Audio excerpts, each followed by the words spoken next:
In the previous video, we were looking at exam-style questions that focused on the hyperbolic function, right? So what we're going to do today is we're going to look at another graph interpretation question, right? So this is a type of question that you will see in the section of functions, and what we're doing is we are integrating the logarithmic function together with the parabola, right? Let's read the question and see what it says, right? So we have that sketched below is the graph of f of x is equals to log base 3 of x plus 2, right? So what happened here is that they took the parent graph log base 3 of x, right, and they've shifted it basically 2 units upwards, right? So if you can think of where the original graph, right, so the original graph would have been given by the equation, maybe let's say p of x is equals to log base 3 of x, right? This would be the original graph of f of x, right? And if we had to plot this, right, we know that the logarithmic function always passes through this point of 1, 0. Okay, so the original function will essentially just look like this. Okay, so this would be the graph of p, right? And now the only thing that they've really done is that they've taken this graph of p and they've shifted it 2 units upwards to give us this graph of f, right? So this original coordinates here at 1, 0, right, has now shifted. Well, the x coordinate is going to stay the same at 1, right? But the y coordinate of 0 has now shifted to a y coordinate of 2, which would be this point right over here. Okay, so this is the coordinate 1, 2. You can also just prove this to yourself using different points, right? So you can even use the point x is equals to 3, right? Because when you have log base 3 of 3, that will be a y value of 1, right? So here at x is equals to 3, you originally had a y value of 1, right? So I don't have this to scale, okay? So that will shift to a new position of a coordinate of 3, and then 1 plus 2 is 3. So a new position of 3, 3. Okay, right. So that's basically what we have over here, right? So we have that f of x is given by the equation log base 3 of x, right? And then we just shifted it 2 units up, plus 2. Okay. Then we have that k is the function ax squared plus bx plus c, right? And that is going to be our parabola over here, right? They say that a, which has coordinates 0, 1 over 9, right, and b are points on the graph of k and f respectively. Okay, so which means that a is a point on the parabola, right? So there it is. And b is a point on the logarithmic function, so there it is. When we read on, we see that they say that a, let's actually highlight this, right? So a is the y-intercept of the graph of k, right? Then we have that b is the x-intercept of the graph of f, right? So b is the x-intercept of our logarithmic function, and that the two graphs also intersect at that point B, which is also the turning point of our parabola.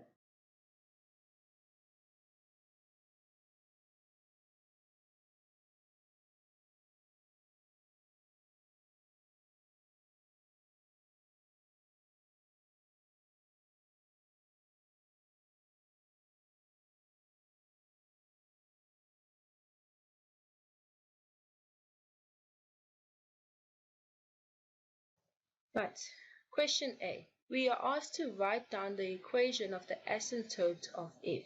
Okay, so f is our logarithmic function, right? Well, if we have to write down the equation of its asymptote, well, the logarithmic function has a vertical asymptote, right?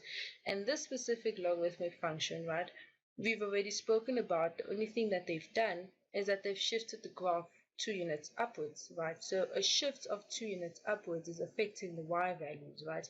That is not going to affect the position of your vertical asymptote, which is still the same as the original function, right? This line, the y-axis, right, that is still a vertical asymptote for our graph of f. Okay, and they just want us to write the equation of this asymptote, and the equation is equals to, or is, x is equals to 0. Right, so that is the equation of this line. Right, simple enough.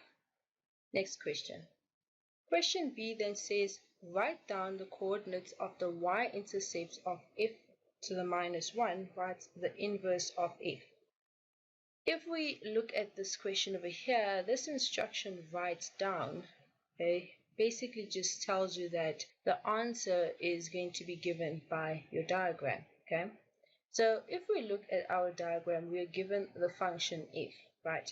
What they want is the y-intercept of the inverse function, okay?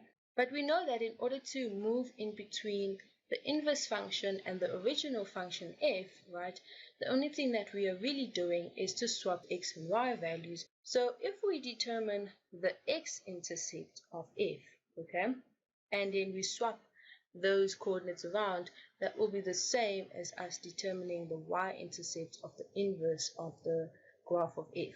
Okay, so we're going to say, first of all, what we're going to do is we are going to determine, right, so we're going to determine the coordinates, right, of the x-intercept of f. Okay, and we already told in the question that the x-intercept of f is this point B, right? So that's essentially what we're going to calculate now. Okay, so, well, we need the equation for f, right? So we were given that f of x is equals to log base 3 of x plus 2, right? Now we want the x-intercept, so let's just set, okay, so we're going to set f of x equal to 0, right? So therefore 0 is equals to log base 3 of x plus 2, right? So then if you subtract 2 from both sides, we get minus 2 is equals to log base 3 of x, right? We are now in log form. We want to solve for this x. We can then just change into exponential form, and that's just going to be the base always remains the same, right? So 3, right? And the output of a log is the exponent, so 3, right, to the exponent of minus 2 is going to be equals to what's inside of our log, and that equals to x. Okay. So then x is equals to 3 to the negative 2, which is the same as 1 over 3 squared.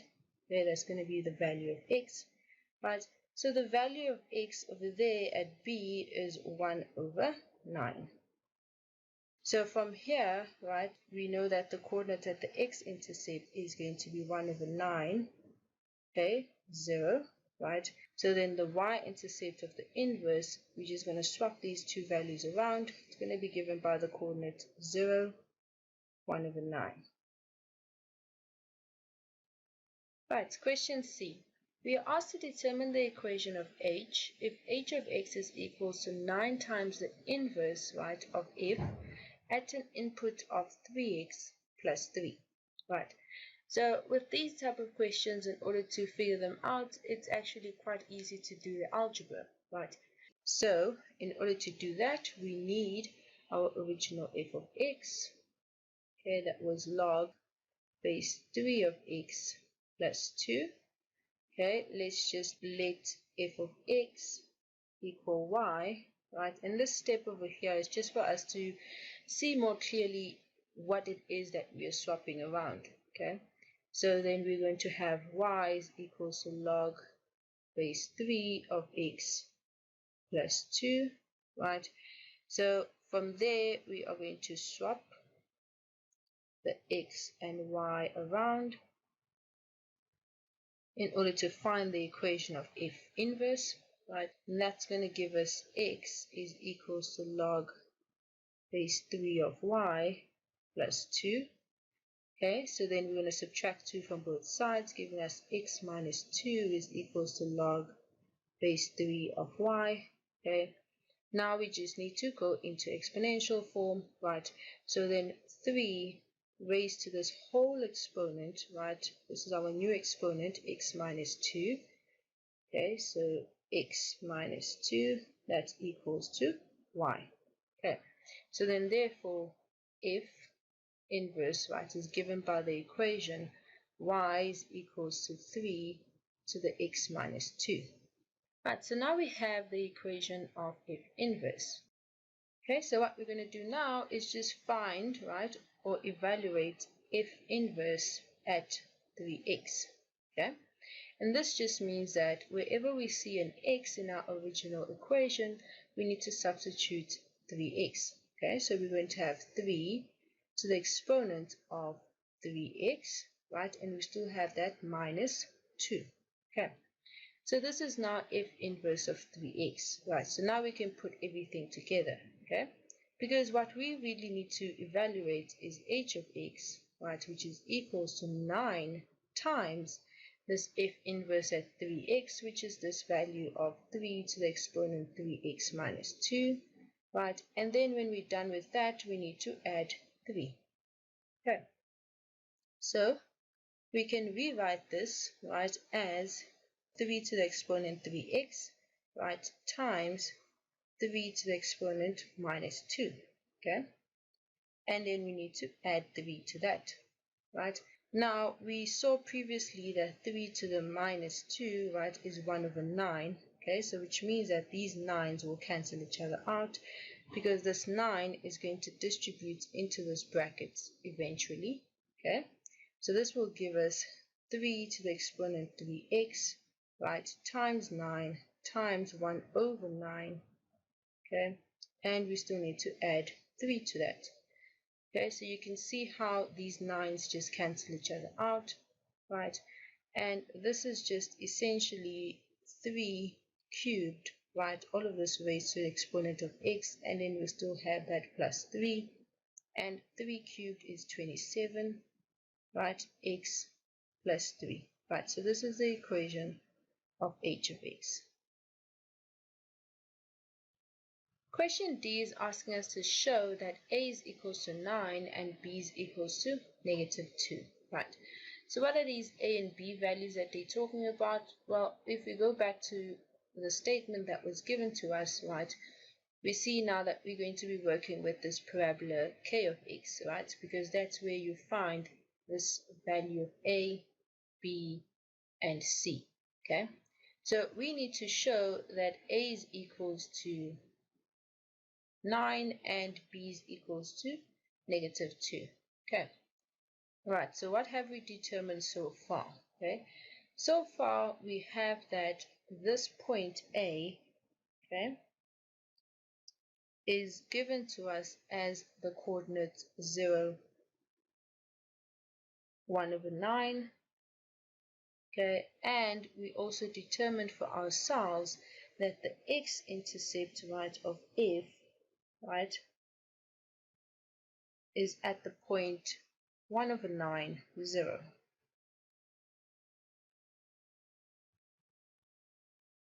So which means that f inverse actually also intersects this parabola k of x, right? Because remember that this coordinate was also the y-intercept of the function f inverse, right? But that's not what we're focusing on right now, right?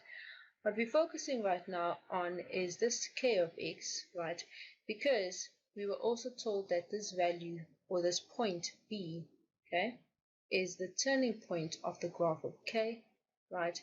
So which means that if we can think of the equation of k of x, right, in terms of the vertex form, right, so we think of it in the form a into x minus p, right, and I'm going to use the version of minus p, right, because I know that if it's minus p inside of the equation, then outside it's going to be a value of p, right, a positive x value, which is what I'm seeing over here at b. Okay, so x minus p squared, right, plus q. right? And we know that the coordinates P, Q will then define the coordinates of the turning point of K. Okay, but we know what the turning point of K is, right? Because it's the same thing as the x-intercept of F, right? This is just the point 1/9, 0. Okay, so I can substitute into K of x, right, those two values, right? So I have A into x minus P is 1/9, and that's squared, plus Q is value of 0. Right, so that gives us K of x is equals to A times x minus 1/9 all squared. Okay, so now the only thing that's left is for us to determine this value of A. Okay, and so in order to do that, we need another point which is on the function K of x, right, which is going to be this point A. Okay, so we can say substitute, right, the point A, which has coordinates 0, 1/9. Okay, so what we have over here is an x value and a y value. Okay, so we can just say, okay, that the K of 0 is equals to A times 0 minus 1/9, all of this squared, and the K of 0 is equals to 1/9, and this is equals to A times, well, 0 minus 1/9 is going to be negative 1/9. Negative 1/9 squared, right, is just going to be a positive 1/9 squared. Okay.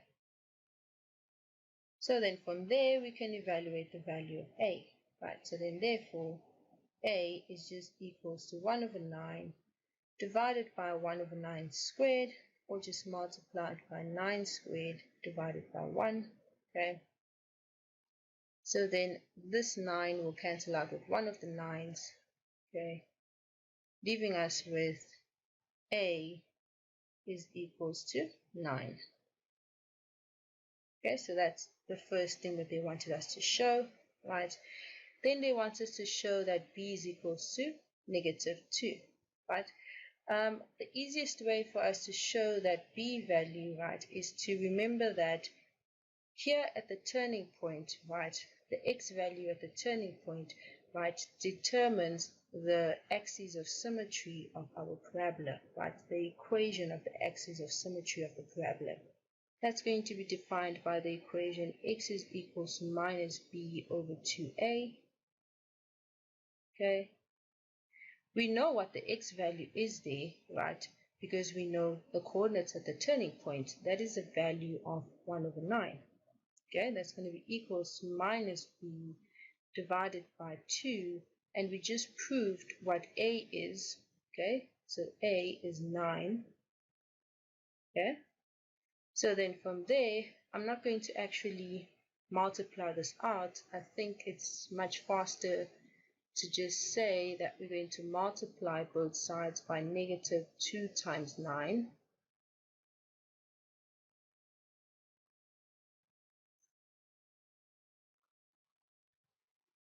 Okay, and then we can then easily see that this 2 times 9 will cancel each other out. The negative times the negative will be a positive. This 9 will cancel that 9. Okay, leaving us with -2 times 1, which is -2, is equals to B. Right, so for the last question, question number E, right, it says that Hendy is planning to paint 9 identical square walls, right?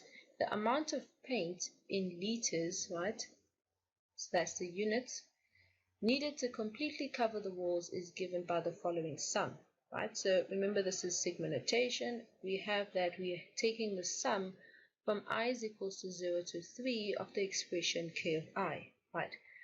Okay, we need to calculate the total amount of paint that Hendy needs to purchase, right? So this is going to be an integrated question, right? We're going to be working with the equation of our parabola, right? Because that's what is defined by K, right? But we also have over here, right, that we are working with 9 identical square walls, right? And really the key term here is the fact that these walls are square. Okay. Right, so which means that the wall basically looks like this.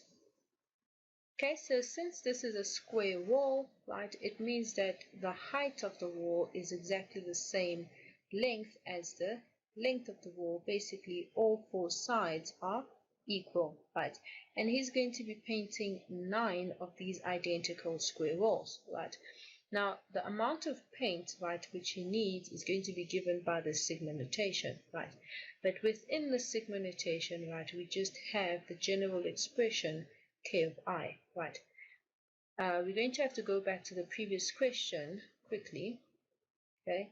So if you can see in this step over here, we wrote that k of x is defined by a into x minus 1 over 9 all squared, right? And then we showed that a is equals to a value of 9. So which means that we can state that the equation of k of x, right, is just simply 9, okay, times x minus 1 over 9, right, all squared, okay? And this equation makes sense, right, because we're talking about 9 identical square walls, which can explain this value of 9, right? And then this expression squared, right, could have come from the height and the length being defined by an expression x minus 1 over 9, right, x minus 1 over 9. So then the area of the square, right, we all know that the area of a square is its sides squared, right, and the length of the side is x minus 1 over 9 squared, right? So the total amount of paint, right, is going to obviously have to cover the entire area, right? And the total area is just 9 times the area of one of these walls, okay? Which basically makes sense when you look at this equation of k of x, right? They now changed the variable x to just a variable I. Okay, so then that's not a difficult thing. We can just say, therefore, k of I is equals to 9 times I minus 1 over 9, all of this squared. Okay, so then we can now determine the sigma notation, right? So the sum from I is equals to 0 to 3 of the expression k of I, right, that's going to be equals to, okay, the sum from I is equals to 0 to 3, right, and k of I is given by the expression 9 times I minus 1 over 9, all of this squared. So now a nice simplification that we can do is that we can take this 9, right, and pull it out of the summation, okay? So we can just write this as 9 times the sum from I is equals to 0 to 3 of the expression I minus 1 over 9 all squared. Okay, so now we need to expand out this summation. Okay, so we're going to have 9 is going to multiply into, right, a series of summations which are going to be made up when I is equals to 0, right? So that's going to be the first term, which is going to be 0 minus 1 over 9 all squared, and then we're going to add to that when I is equals to 1. We're going to have 1 minus 1 over 9 all squared, and we have to add to that when I is equals to 2. So 2 minus 1 over 9 all squared, and then the last one is when I is equals to 3. So we're going to have 3 minus 1 over 9 all of this squared, and then we close that bracket. So evaluating this on our calculator, we get that the total amount of paint that Hendy needs to purchase is equals to 114.444 recurring, right? And we can write this to 2 decimal places. So he needs 114.44 liters, right, of paint. Okay, that's the amount of paint that Hendy is going to need in total, right, in order to completely cover all of these 9 identical walls. Okay. So that's it for today's video, matriculants. I hope you learned something, and I will see you guys next time.